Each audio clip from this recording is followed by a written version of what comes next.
এটা যাতে আমরা গর্বের সাথে বলতে পারি যে খুব ভালো একটা ইলেকশন হয়েছে। আর এটার উনি এই যা কর্মযজ্ঞ হচ্ছে সবকিছুর ক্ষেত্রে আরো ভালোভাবে এইটাকে আরো আরো কত বেটার করা যায় সে বিষয়ে উনি জোর দিয়েছেন। আর উনি বলেছেন যে ইলেকশন কমিশনকে এই ইলেকশনের বিষয়ে যত ধরনের সহযোগিতা লাগে এটা গভর্নমেন্ট থেকে পুরোপুরি সহযোগিতা দেওয়া হবে। আর উনি টেকের যে টেক ইউজ করা হচ্ছে, সিসিটিভি, তারপরে ড্রোন এবং বডি অন ক্যামেরা, সেগুলো যাতে নিখুঁতভাবে ব্যবহার করা হয় এবং এটা যাতে বারবার এই ট্রায়াল দেওয়া হয়, এই ট্রায়াল দিয়ে যাতে এটা নিখুঁতভাবে ব্যবহার করার বিষয়ে উনি জোর দিয়েছেন।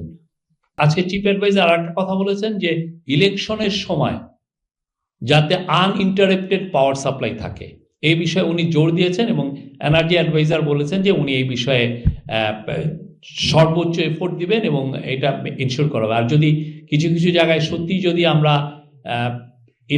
ইলেকট্রিসিটি না সাপ্লাই করা যায় সেক্ষেত্রে তাকে অল্টারনেটিভ ওয়েতে এই মোটরের মাধ্যমে বা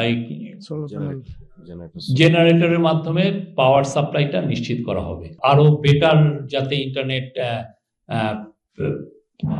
নেটওয়ার্কটা থাকে সেই বিষয়ে চেষ্টা করা হবে এবং এই বিষয়ে 4টা মেজর যে মোবাইল ফোন সার্ভিসের যে আছে বাংলাদেশে কোম্পানি আছে তাদের সাথে বসা হচ্ছে।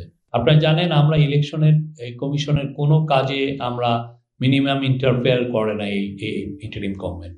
তারা তাদের কাজগুলো করছে। তাদের কাছে যদি কোনো ধরনের কোনো আপনাদের অভিযোগ থাকে, কোনো পলিটিক্যাল পার্টির অভিযোগে, তারা তাদের কাছেই যাচ্ছেন।